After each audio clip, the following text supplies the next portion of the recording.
When a so-called turning back takes place in the mind, one abides permanently in the palace of lotus form, which is born of the realm of Maya. Abiding in it, one attains a life of imagelessness, and, like a many-colored jewel, performs religious deeds for all beings. When the truth-seeker sees the truth devoid of discrimination and free from impurities, then he is accomplished in his contemplation. He sees me, there is no doubt. The world is the same as a dream. The world is no more than a thought construction, and there rages an ocean of views as regards ego and things.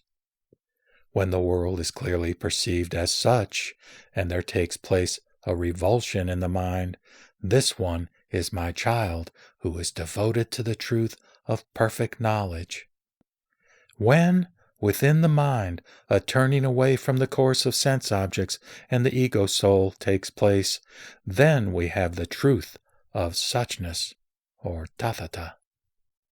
There are no stages of bodhisattvaship, no truths, no Buddha lands, no bodies of transformation. Buddhas, Pratyeka Buddhas, Shravakas, they are all products of imagination.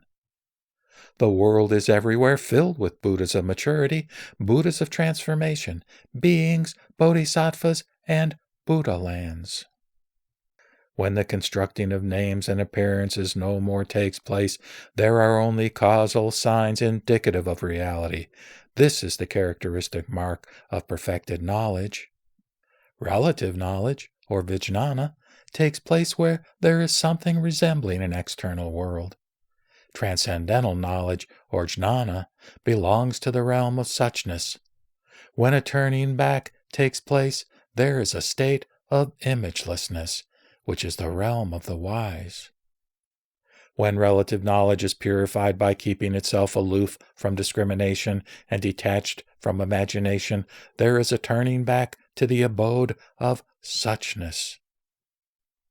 To those who see the world clearly and properly, the separation between that which perceives and that which is perceived ceases.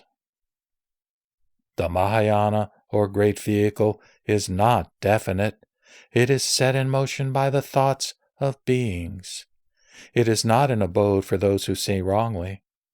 The vehicle realized within my own inner self is not the realm that can be reached by dialecticians. After the passing of the teacher, pray tell me who will be the bearer of the Mahayana.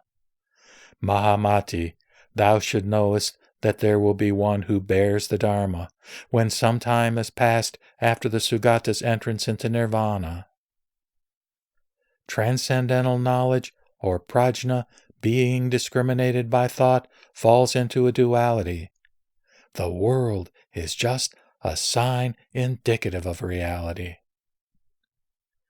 When the citta, manas, vijnana cease to arise, then there is the attainment of the will body and of the Buddha stage.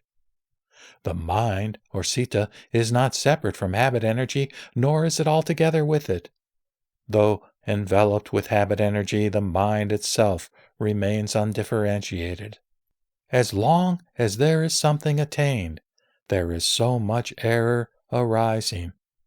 When the mind itself is thoroughly understood, error neither rises nor ceases.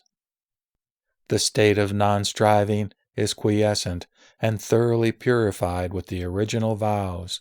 The most excellent knowledge of egolessness sees no duality in the world because of imagelessness.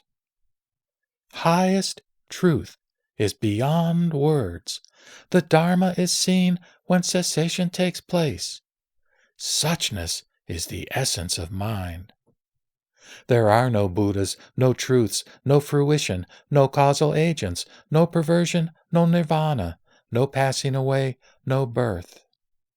By establishing the mind only, permanency and annihilation are seen in their proper relationship.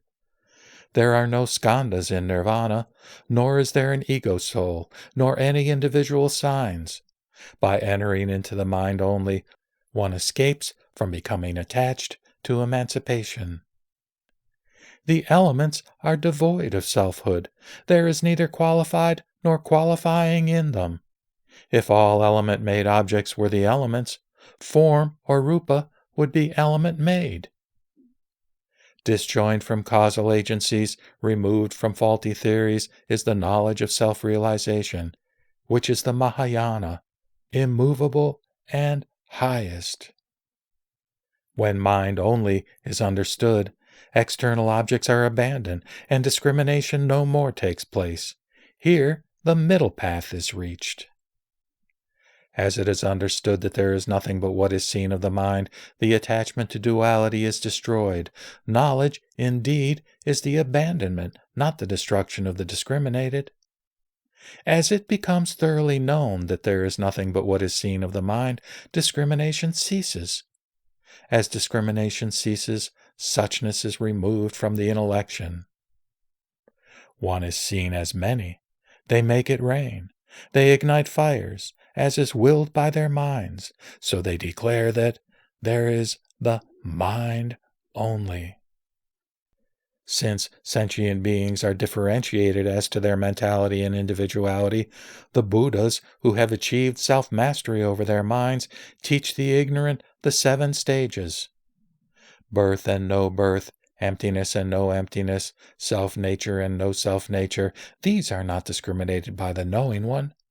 In mind only, no such things obtain.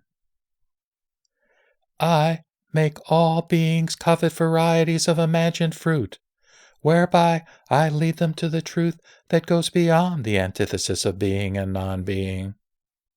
Those who are equipped with a noble insight and are thoroughly conversant with the suchness of reality know well how to turn over ideas and reach the other shore of the Vijnana.